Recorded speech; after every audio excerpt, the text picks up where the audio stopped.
Washington. Welcome to Amplified, where we amplify the politics and the policies that are impacting Black and brown communities. I'm Aisha Mills. This month, as we celebrate our history and the bravery, strength, and success of Black Americans, some states are moving to erase it.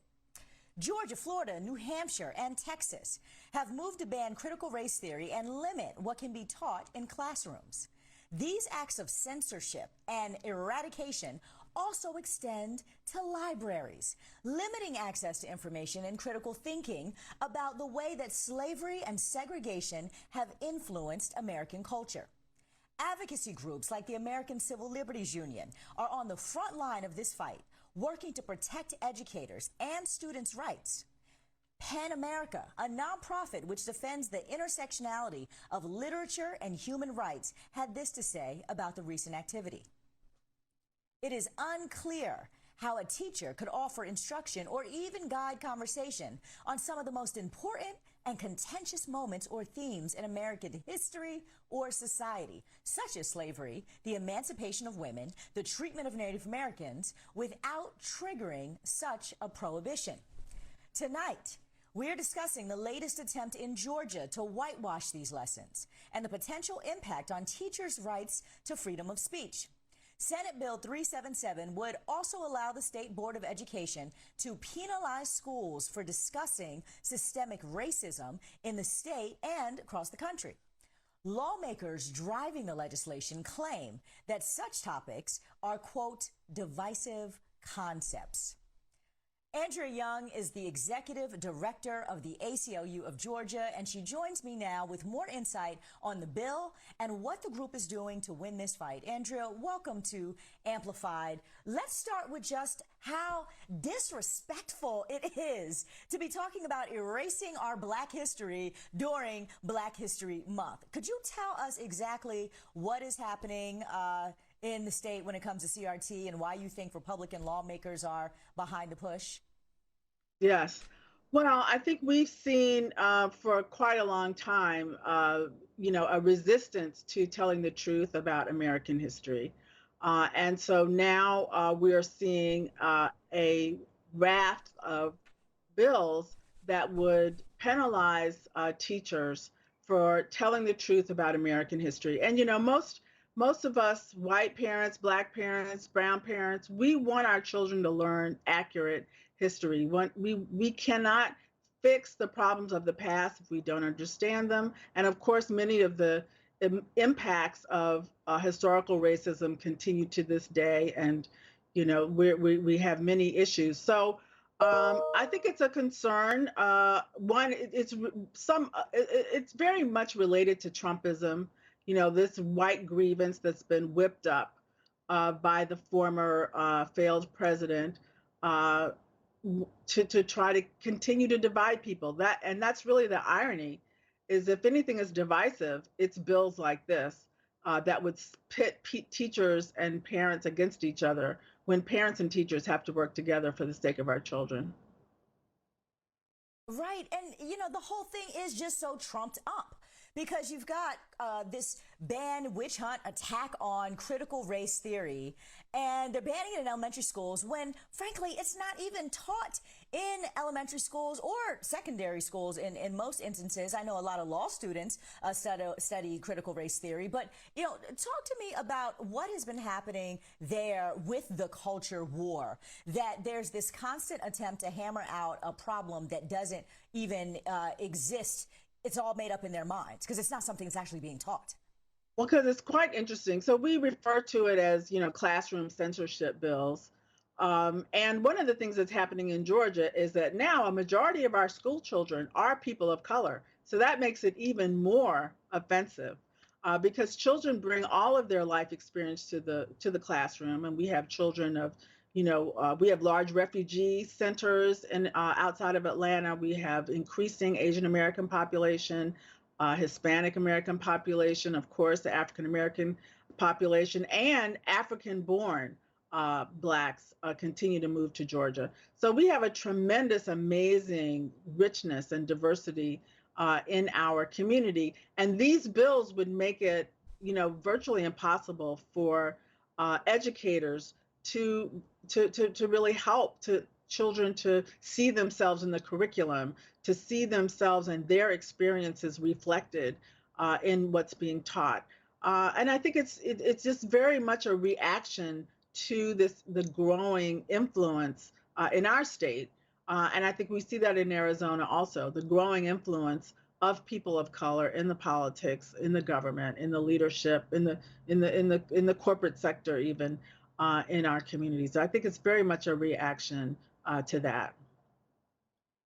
I want to understand more about the ACLU's role in this fight. But if you could first just give us a sense of what does this bill create in terms of consequences for teachers or even students that actually go against the grain and continue to have these conversations that they're now trying to ban?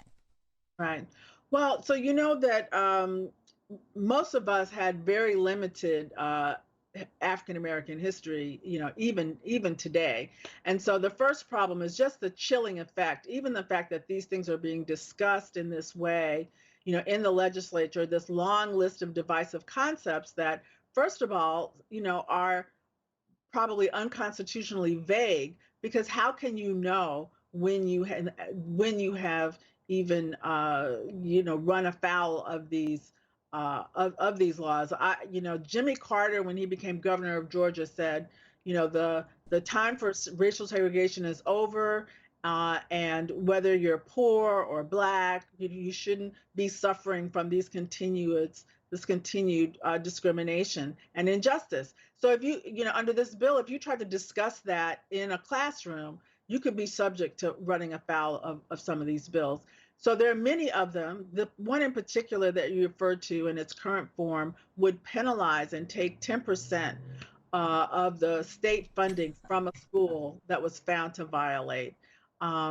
There are What? other kinds of penalties that could be issued against the school district. The but part of the issue is even the mechanism sort of turns sort of creates this thing where instead of parents and teachers working together for the benefit of our children, you've got the tattletales, or you've got people blowing the whistle and issuing complaints, and this whole complaint system of taking your complaint to the school board, and then it can go all the way up to the state board of education to be resolved. And so, here we're recovering from COVID. Our kids have lost so much education. Our parents and teachers want to and are working together for the sake of our children, and they don't need politicians trying to come between them, using our schools and our children to make cheap political points so that they can rile up the Trump base and show, how Trumpy they are when they go into their Republican primaries. So talk to me about the role that the ACLU is playing in this fight. What are you guys up to? And I'm also interested in what teachers might be doing to push back. Yes. Well, there are teachers organizations that are pushing back. In fact, in the hearing that we had this week, the organization of school boards also raised their concerns with this legislation. As the ACLU, of course, for us, this is the intersection of free speech and racial justice. And so here you have a situation where educators and students who want to have these very important conversations about structural racism, about how what has been American history, what is the impact that we still see in the present. Have these very serious conversations are now threatened with retribution and these sort of chilling effects. So we as a free speech organization and an organization very concerned about racial justice are we are engaging with the legislature. We are preparing litigation, and we're also preparing to talk about this and hold legislators accountable in the electoral season. So if someone's member of the legislature votes for these, they need to know because they will all be up for election in November. What's interesting to me is that we're talking a lot about history and like, oh, white people don't want to hear about slavery because it makes them feel bad. And so that's why there's this whole attack on this quote unquote critical race theory. But what I'm thinking about down there in Georgia where you are is that the current affairs of the state, the current political leaders of the state represent, reflect, and themselves in their own discourse and appeal to their constituents issues that could be considered banned under this law. So I think about Senator Raphael Warnock, who has an entire conversation all the time about voting rights and the need for voting rights. And the reason why we need voting rights is because of structural racism in this country and certainly discrimination in the state of Georgia. You've got Stacey Abrams, who is running for governor there, whose entire campaign platform is based upon progressive ideas about bridging the gap between the haves and the have-nots. Again, structural isms that have been, dividing people intentionally in this country based on race and class. And so I wonder, how are you making the case that this isn't just about Jim Crow, it's about Jim Crow 2.0 and today, and limiting anyone's ability to have real civic discourse about what's happening right in your communities right now with the leaders who are standing present having these conversations? Absolutely. And Aisha, we have seen our students, and students came and testify. I've been testifying at these hearings, and we have seen our students often be, the voice of conscience on these issues, whether it's, Black Lives Matter, whether it's the marches against gun violence. We've seen our students really stand up and want to have a voice on this issue. And of course, in the civil rights movement, it was very much young people, high school students, college students, that spoke up against segregation and marched against segregation. So this is very much having a chilling effect. Some of these bills are directed at our university system, where again, not only the First Amendment rights of the professors, but the First Amendment rights of the students to hear this information, is under threat. And again, something that we will certainly be looking at from a litigation standpoint.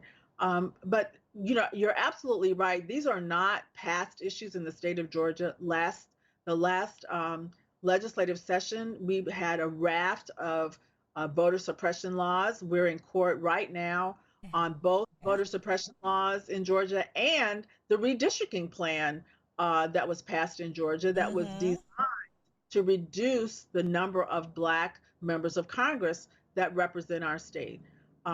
Lucy McBath's district, but fifth was graders drawn. can't learn about this and talk about it, even That's though it's right. happening right now, right up Bring it under into them, class. disenfranchising them. It's Yeah. completely crazy. It is crazy. Andrea Young, I could talk to you all day. Thank you so much for being here, Executive Director of the ACLU of Georgia. We are going to keep following this, and we'll probably have you back soon to talk about where we are. Thank you.